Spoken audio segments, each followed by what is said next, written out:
गवई साहब पैदाइश से निशाने पे हैं, ये कुछ अच्छा करें या बुरा करें निशाने पे ही रहें। तो ये अभी 2 महीने बाकी हैं गवई साहब के पास कुछ संविधान के लिए, कुछ बाबा साहब के लिए कर जाए। ईडी और सीबीआई को और इलेक्शन कमीशन को बिल्कुल निष्पक्ष बनाने के लिए सुओ मोटो कॉग्निजेंस लेके, जो पहले सुप्रीम कोर्ट का आदेश था ना कि सुप्रीम कोर्ट के चीफ जस्टिस भी उसमें चुनने में रहेंगे मेंबर, वो आदेश पास करें। पेपर बैलेट से चुनाव कराने के लिए आदेश पास करें, तब बहुजन समाज के लोग इन्हें याद रखेंगे। मनोवादी लोग हैं, उनकी आस्थाओं को चोट पहुंची है, लोग कह रहे हैं कि ये तो नीला जहर है। और वो अगर ये टिप्पणी ना भी करते तब भी लेते। वो तो जिस समाज से आते हैं वो तो निशाने पे है ही ना, पैदाइशी निशाने पे है भाई। वो बहुजन समाज के लोग तो पैदा होते ही निशाने पे होते हैं। मौका था इनके पास एक डिटेल में ऑर्डर पास करने का, पूरा डिटेल में ऑर्डर पास करते कि जो भी जितने भी हमारी पुरानी बिल्डिंग्स हैं, हमारी पुरानी मूर्तियां, उसकी सबकी जांच होगी साइंटिफिक तरीके से, कार्बन डेटिंग से कि पहले क्या था और अब क्या है। अगर करके जाते, एक उन्हें मौका मिला था, उन्होंने गंवा दिया। मैं तो इसको चूक हुई है, बहुत बड़ी चूक हुई है। इसमें कोई ये भी इल्जाम उन्हें नहीं दे सकता था, अगर उनको इल्जामों से ही डर लगता है कि जी ये तो किसी अम्बेडकरवादी ने इनके खिलाफ, इन्होंने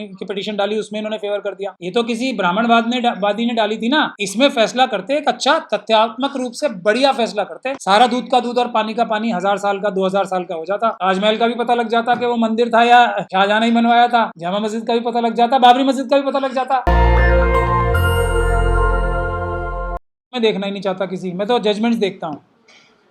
टिप्पणी तो हवा में चली जाती है, हवा में, और टिप्पणी की कोई वैल्यू नहीं होती। अगर टिप्पणी की वैल्यू होने लगे तो देश में बहुत सारी चीज़ें सही हो जाएंगी। याचिका उन्होंने कैंसिल कर दी इस मामले में। नहीं, याचिका तो ऑर्डर से कैंसिल की है ना, उसकी वैल्यू है। अब देखिए, ये सुप्रीम कोर्ट का जो ये बयान है, ये कई जजेस ने इस तरह के बयान दिए हैं कि हम अपोजिशन का रोल हम नहीं कर सकते। ये बेसिकली बात ये होती है कि न्यायपालिका का जो रोल है ना, वो ये नहीं है कि आप जो लीडर ऑफ द अपोजिशन का काम है, अपोजिशन पॉलिटिकल पार्टीज़ का काम है या किसी धार्मिक संस्थान का काम है कि वो अपना जो हक और अधिकार है वो आंदोलन करके प्राप्त करें, उसके लिए आप सीधे जाके कोर्ट में चले जाते हो। तो ये एक ही चीज़ इस विषय पे नहीं कही गई बात। ये अपोजिशन पार्टी के लोगों को 50 बार सुप्रीम कोर्ट ने बोली है। सुप्रीम कोर्ट ने 50 बार PIL डालने वालों को बोली है कि भाई तुम क्यों आ जाते हो यहाँ पे हर चीज़ के लिए। तो ये बात एक उस सेंस में कही गई है। लेकिन गवई साहब के लिए मैं अभी भी उनके 2 महीने बाकी हैं, मैं उन्हें एक बहुत ही इंपॉर्टेंट मैसेज देना चाहता हूँ आप लोगों के माध्यम से कि मनुवादी मानसिकता के लोग ना, चाहे कितनी भी इनकी चमचागिरी कर लो, कितने भी इनके पैरों में लेट जाओ। अभी एक यासीन मलिक साहब हैं, उनका एग्जाम्पल मैं सबको दे रहा हूँ। वो शुरू से RSS के टच में थे 1990 के दशक से। आज जब उन्हीं को फांसी चढ़ाने के लिए RSS और BJP ने अपने अधिकारियों द्वारा एप्लीकेशन लगा दी कि फांसी चढ़ा दो इन्हें, तब वो बता रहे हैं जी मैंने आज तक जितने भी काम किए थे मैंने तो RSS के कहने से ही किए थे। मैंने तो जो एजेंसीज थी जिसमें RSS और BJP के, ये मैं अपनी तरफ से कह रहा हूँ, रोग एलिमेंट्स जो RSS और BJP हर एजेंसी में डाल देती है, उनके कहने से की थी। तो अब पछताए होत क्या जब चिड़िया चुग गई खेत। अभी 2 महीने हैं गवई साहब के पास, SC/ST एक्ट को दोबारा मजबूत करने की जजमेंट पास करें सुओ मोटो कॉग्निजेंस लेके। आरक्षण में बैकलॉग जो है उसके लिए सुओ मोटो कॉग्निजेंस लेके आदेश पारित करें। भ्रष्टाचार जो बाबा साहब जिसे अपना सबसे बड़ा दुश्मन मानते थे, हर प्रकार का भ्रष्टाचार, उसके लिए ईडी और सीबीआई को और इलेक्शन कमीशन को बिल्कुल निष्पक्ष बनाने के लिए सुओ मोटो कॉग्निजेंस लेके, जो पहले सुप्रीम कोर्ट का आदेश था ना कि सुप्रीम कोर्ट के चीफ जस्टिस भी उसमें चुनने में रहेंगे मेंबर, वो आदेश पास करें। पेपर बैलेट से चुनाव कराने के लिए आदेश पास करें, तब बहुजन समाज के लोग इन्हें याद रखेंगे। मनुवादी तो इनका इस्तेमाल करेंगे। अभी इनको बहुत एक तरीके से धोखा ही दे रहे हैं, कई तरीके से धोखा देंगे। बाद में यासीन मलिक साहब जैसा असर इनका करेंगे।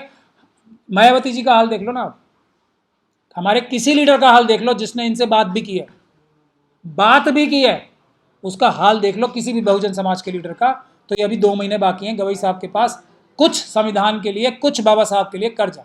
लेकिन ये जो प्रतिमा है सर, जो मूर्ति है खजुराहो में है और उसका सिर नहीं है, क्या आपको नहीं लगता कि एक और उन्होंने विवाद को जन्म देने से पहले ही पीछे हटा दिया है? हर आदमी कहता है कि ये फला मकबरा है, कोई कहता है मंदिर था या मकबरा, उन्होंने उस विवाद को जन्म देने से पहले ही पीछे हटा दिया है। डिटेल में ऑर्डर पास किया है? कुछ किया ऑर्डर पास? नहीं किया ना। तो वो लोग कह रहे थे कि ये विष्णु की प्रतिमा है। कोई विवाद पैदा होता ना उसको कोई आदेश पारित किया है डिटेल में कि इसकी इन्वेस्टिगेशन होनी चाहिए कि ये विष्णु जी की प्रतिमा है या गौतम बुद्ध साहब की है या किसकी है? ये कोई आदेश पारित किया उन्होंने? नहीं किया ना। तो ये इसीलिए मैं बोल रहा हूँ, जो टिप्पणियाँ होती हैं वो हवा में होती हैं, उनसे कोई उसका कोई मतलब नहीं होता, उसके बारे में चर्चा ही करना बेकार है। लेकिन बहुत सारे जो है पे वो थे बुद्ध स्तूप पर, बहुत बौद्ध मंदिर थे, बुद्ध विहार थे, जिनको तोड़ करके मंदिरों का रूप दिया गया है। क्या आपको नहीं लगता कि उसी विवाद को जन्म देने वाली बात थी ये याचिका? मैं कह तो रहा हूँ, न्यायपूर्वक, संविधान पूर्वक, इंसाफ वाला न्याय करते, डिटेल ऑर्डर पास करते, नहीं किया ना, क्योंकि उससे उससे उससे इंसाफ होता। उससे 80,000 बुद्ध विहार जो हैं और कितने ही मंदिर जो महात्मा बुद्ध की मूर्तियां हैं, उसका रास फाश होता ना, वो नहीं करेंगे। करते डिटेल में ऑर्डर पास तो मैं उन्हें सैल्यूट करता।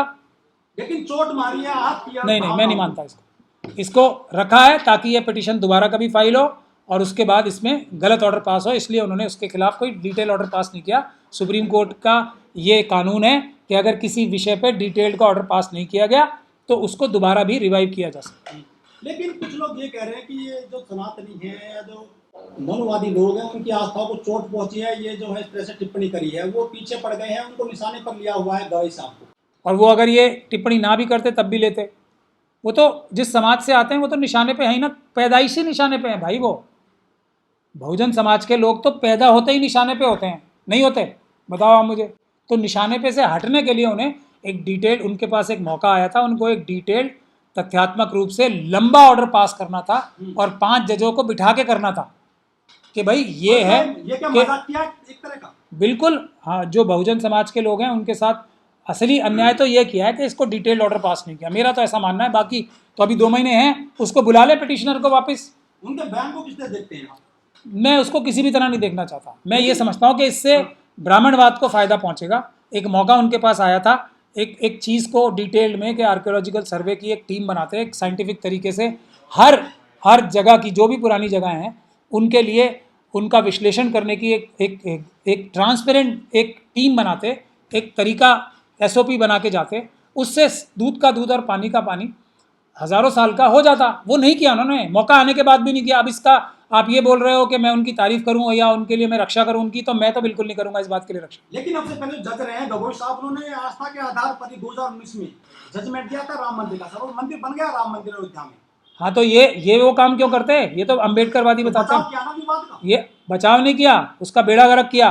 उस विषय का ही मौका था इनके पास एक डिटेल में ऑर्डर पास करने का। पूरा डिटेल में ऑर्डर पास करते कि जो भी जितने भी हमारी पुरानी बिल्डिंग्स हैं, हमारी पुरानी मूर्तियाँ, उसकी सबकी जांच होगी साइंटिफिक तरीके से, कार्बन डेटिंग से, कि पहले क्या था और अब क्या है। अगर करके जाते, एक उन्हें मौका मिला था, उन्होंने गंवा दिया। मैं तो इसको चूक हुई है, बहुत बड़ी चूक हुई है। इसमें कोई ये भी इल्ज़ाम नहीं उन्हें नहीं दे सकता था, अगर उनको इल्ज़ामों से ही डर लगता है कि जी ये तो किसी अम्बेडकरवादी ने इनके खिलाफ, इन्होंने इनकी पिटीशन डाली, उसमें इन्होंने फेवर कर दिया। ये तो किसी ब्राह्मणवादी ने डाली थी ना। इसमें फैसला करते एक अच्छा तथ्यात्मक रूप से बढ़िया फैसला करते, सारा दूध का दूध और पानी का पानी 1000 साल का 2000 साल का हो जाता। ताजमहल का भी पता लग जाता कि वो मंदिर था या शाहजहां ने ही बनवाया था। जामा मस्जिद का भी पता लग जाता, बाबरी मस्जिद का भी पता लग जाता।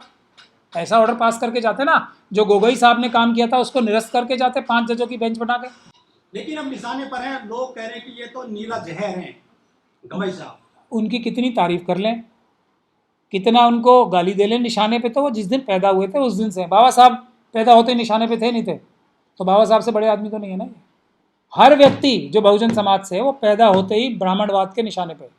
कह रहे हैं कि 72 के जूते कहाँ से पहनते हैं गवई साहब, ये तो करप्ट लगते हैं। बिल्कुल, मैं भी यही कह रहा हूँ। मोदी जी अगर 72 लाख के जूते पहनेंगे तो वो करप्ट नहीं है, क्योंकि वो ब्राह्मणवादी हैं। इनमें थोड़ा बहुत पुट है ना अम्बेडकरवाद का। मोदी जी अगर 1,500 करोड़ के जहाज़ में घूमेंगे और जितने के उनके जूते नहीं है उससे महंगा पेन रखेंगे तो वो सही है, क्योंकि वो ब्राह्मणवाद है। ये इनको समझ में नहीं आ रही बात। लेकिन सर सबसे पहले जज हुए हमारे मोहन चंद शर्मा। अच्छा, एक और मोहन चंद शर्मा हुए हैं, उन्होंने कहा था कि मोर जो है ना वो सांसों से प्रेरित करता है, वो ब्रह्मचारी होता है मोर। उनकी एक टिप्पणी थी। एक टिप्पणी और दी गई थी जो भौरी थी राजस्थान में, कि उनका कोई बलात्कार क्यों करेगा, वो दलित ऐसी महिला इतनी सुंदर नहीं होती। ये ऐसे जजमेंट देते रहे हैं हमारे देश में जज, उन पे कभी इतनी आलोचना नहीं हुई जिस तरह से इनको निशाना बनाया जा रहा है गवई साहब को। गवई साहब पैदाइश से निशाने पे हैं, ये कुछ अच्छा करें या बुरा करें निशाने पे ही रहेंगे। ये बात में बुनियादी है जो हमें समझ लेनी चाहिए। अभी चंद्रचूड़ साहब का नाम भूल रहे हो आप, उनकी ड्रेस देखते हो आप कितने की है, देखी कभी? गवई साहब के पास तो ना जूते अच्छे हैं जैसे ये चंद्रचूड़ साहब पहनते थे या दूसरे लोग पहनते हैं अभी जितने भी, ना उतने अच्छे कपड़े हैं उनके पास। पता नहीं उनका शौक नहीं होगा, हालांकि उनका समर्थ तो बहुत है, तनख्वाही 3 लाख होती है, वो उनका शौक नहीं होगा ज़्यादा महंगी चीज़ें पहनने का, ये उनका पर्सनल मैटर है। लेकिन ये लोग जो जिनके ऊपर भ्रष्टाचार के इल्ज़ाम ही इल्ज़ाम लगते रहते हैं, और चंद्रचूड़ साहब का तो एक गैंग बताया जाता है पूरा, ये जो अभी यशवंत वर्मा साहब जो जिनके ऊपर हाँ नोट पकड़े गए थे, वो भी तो इन्हीं के एक ग्रुप के मेंबर माने जाते हैं। ये इनको कुछ नहीं कहा जाएगा। 5,000 करोड़ के अभी एलिगेशन लगे हैं, एक जो जज हैं दिल्ली हाई कोर्ट के ही, उनको 5,000 करोड़ नजर नहीं आएंगे ब्राह्मणवादियों को। तो जाति बड़ा फैक्टर है, पैदाइशी। लेकिन एक बाबा है सर, वो जगत गुरु खुद को बताते हैं, जगत गुरु में पूरी दुनिया आती है, वो कह रहे हैं कि संविधान नहीं है, मनुस्मृति है सबसे बड़ा संविधान देश दुनिया का। इसके खिलाफ सो मोटो लिया गवई साहब ने, लिया? फिर भी आप बोल रहे हो कि वो हम उनकी तारीफ करें, कैसे करते तारीफ? नहीं लिया ना सो मोटो कॉग्निजेंस। ये है बात, ये तो बाबा साहब के ऊपर सीधा हमला है ना, बाबा साहब के संविधान के ऊपर। मनुस्मृति को बाबा साहब ने 1927 में क्यों जलाया था? इससे बड़ा हमला बाबा साहब के ऊपर कोई हो सकता है? उसको भी देख के ये खून का घूंट पी के बैठ गए। नेशनल दस्तक की आपसे गुजारिश है कि अगर इसको बचाना चाहते हैं तो नेशनल दस्तक को सब्सक्राइब करने के लिए रेड कलर के सब्सक्राइब बटन को दबाएं, फिर बेल आइकन की घंटी दबाएं। नेशनल दस्तक को बचाने के लिए बहुत जरूरी है कि हर खबर को शेयर करें, लाइक करें, कमेंट जरूर करें।